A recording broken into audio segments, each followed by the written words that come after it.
So hello everyone, in this machine learning video we are going to work on two projects, which is the Titanic Dataset prediction and breast cancer prediction.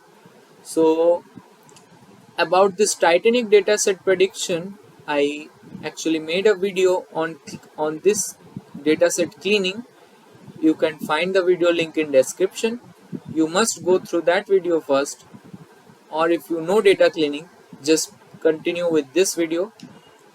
So in this Titanic dataset prediction, I actually made the title of the video that on our way to predict who would survive on Titanic. So that is basically our task today. So we will complete that project about the Titanic dataset prediction, and we will also work on a small project of breast cancer prediction. So that is really simple and basic.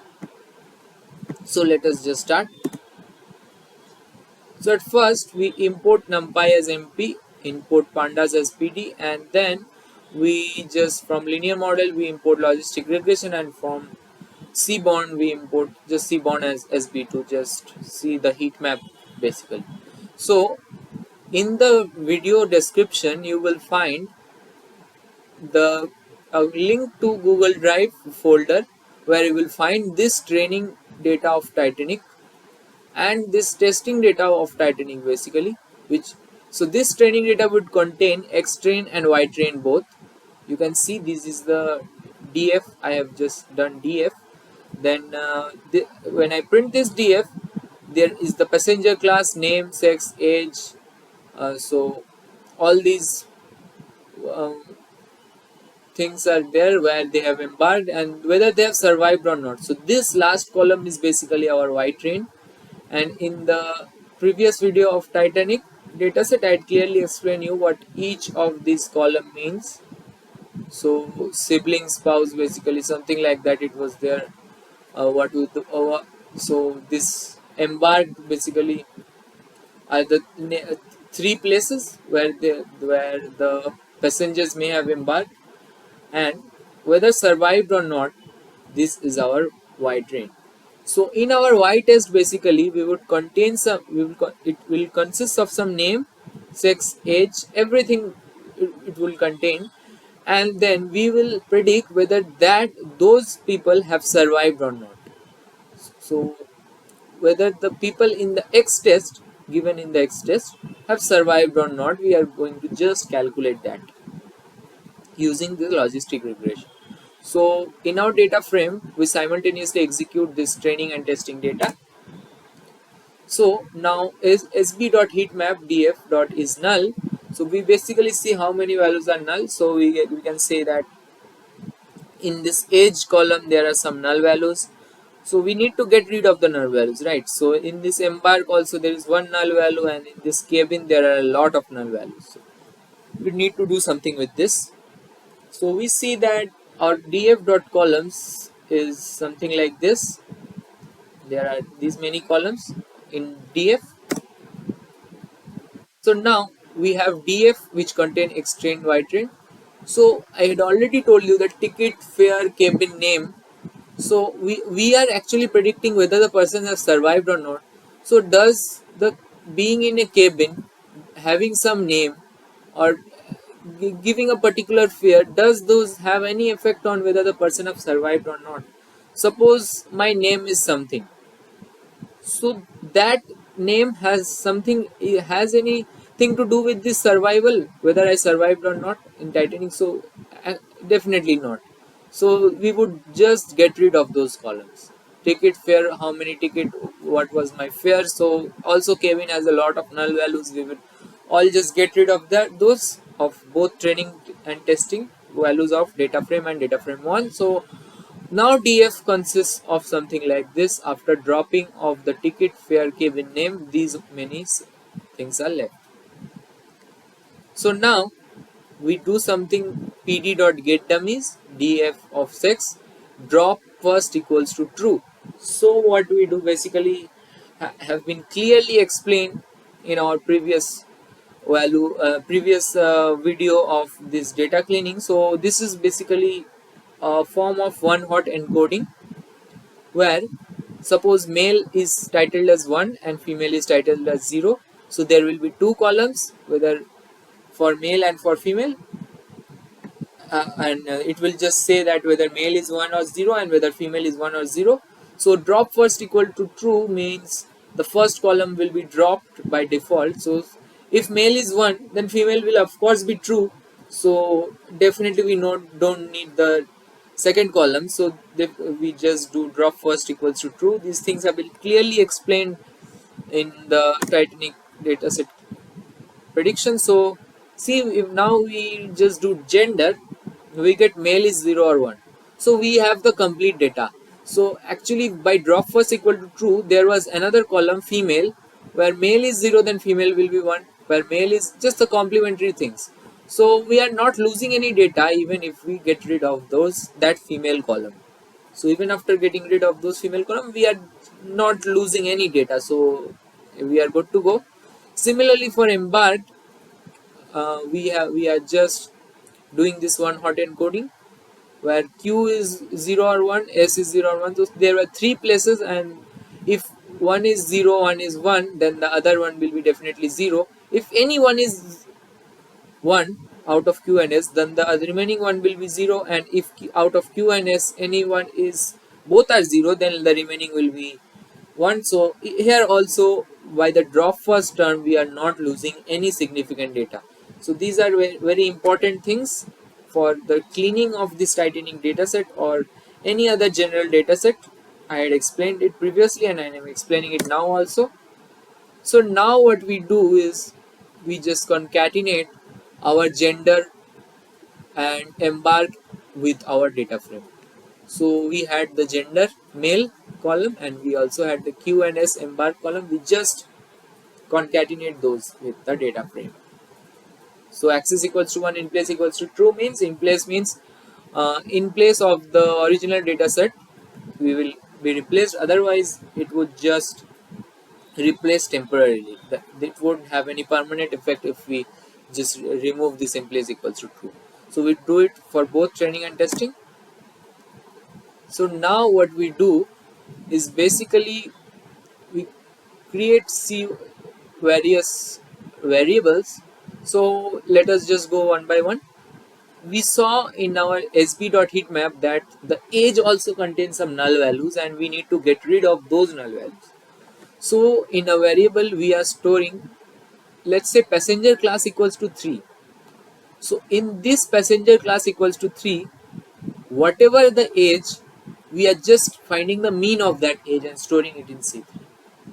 Similarly, C1 and C2, and for data frame 1, that is for the testing values. Similarly, things we are doing. Now we are creating a function fill age. So what will that do? If age is null, if in our data set age is null, then it will check whether passenger class equals to 1, then return C1. So passenger class equals to 1, it is returning the mean value of C1. So what is basically happening by this function? So this is for the training and this is for the testing. So these two functions basically replaces all the null values in the age with the strategy equals to mean. So with the passenger class, suppose there is a null value, then it will find what is the passenger class of that. Now then it will find what is the mean value of those age of that passenger class, then it will fill in that null value. So in this way we will get rid all of the null values in age, in the age column. So now if we do age, so we just apply. So in this way basically we can do df of age is equals to df of age comma p class dot apply fill age. So apply function is, I have also clearly explained in some of my previous videos that how this fill age is used in access equals to 1. So this is the function basically which we are applying on this data set on these two columns, and these are the two values which will be required by this fill age. And so now sb.heatmap equals to null gives us a complete pink chart which shows us there are no null values in our data set, and now we are pretty good to apply our algorithm. So now we create the X train and Y train. So that's quite simple. We know that X train is a 2D array, so we just create the values of X train, and Y train is whether we have survived or not. So we just do object equals to logistic regression and fit of X train Y train. And Y predict will give the object dot predict Y test. So this predictions.csv. So and I'm doing numpy dot save text. So this CSV file also I will give in the description, that Google Drive link. So actually what is happening, this predictions Titanic. So we had the X test values. So from those X test values, if you open this file, you will be able to see few 0 and 1. So the person corresponding to 1 have survived on Titanic, and the person which are corresponding to 0 is there is most probable chance that they have not survived on the Titanic. So this way we predict our Titanic dataset. Now we will just quickly go through this breast cancer prediction. It is really simple as compared to the Titanic dataset. So we just import our required libraries. So now from the load breast cancer, we just import some dataset. Then I want to explain you that this way we can reach the description. So if I am working on a project, the first thing I would just see is what are my parameters of our project, and what is the thing basically we need to do.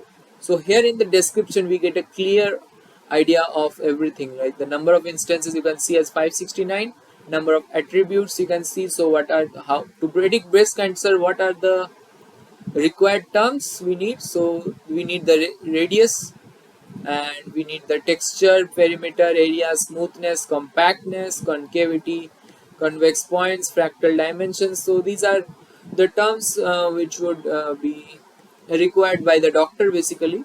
And if the doctor gives you these parameters, and you just need to feed these parameters in your machine learning model, as I have shown you here. It is auto fed basically. These are auto fed values. So these are actually highly standardized and normalized values, and the targets are already. So this is just a dummy example of load breast cancer. So you can go to the UCI machine learning repository and just find out real life values, and just standardize, normalize those values, and you can just try out those things. So what we do basically, we create a object handle, and we just do fit of cancer.data and cancer.target, and then we see that cancer.target, we have these all values to calculate the score of our data. So this is a really small and dummy example. Most of the things are pre-done in this Python library.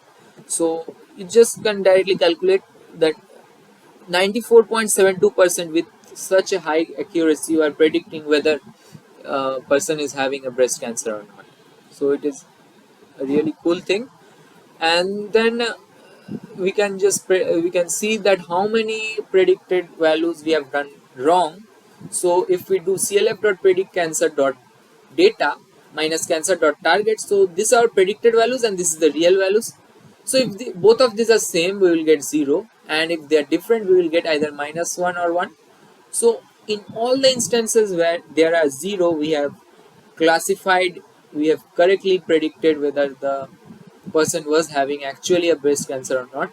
And wherever there is 1 or -1, those are our inaccuracies where we have failed to predict the true values. So that is basically consists of 5.3%.